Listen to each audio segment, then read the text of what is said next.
أعوذ بالله من الشيطان الرجيم.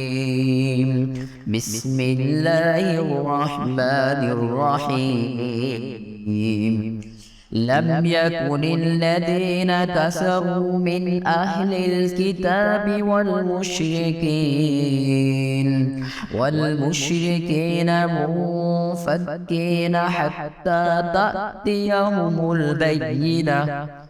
رسول من الله يتلو صحفا مطهرة فيها كتب قيمة وما تفرق الذين أوتوا الكتاب إلا من بعد ما جاءتهم البينة وما أمروا إلا ليعبدوا الله مخلصين له الدين حنفاء ويقيموا الصلاة ويؤتوا الزكاة وذلك دين القيمة.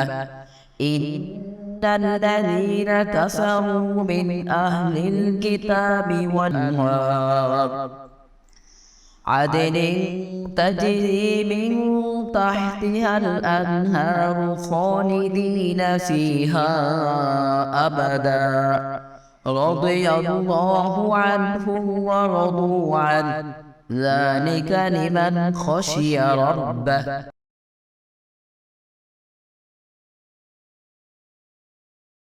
যেসব আহলে কিতাব ও মুশরিক এই রসুলকে মেনে নিতে অস্বীকার করবে তারা নিকৃষ্টতম সৃষ্টি, তাদের শাস্তি চিরন্তন জাহান্নাম।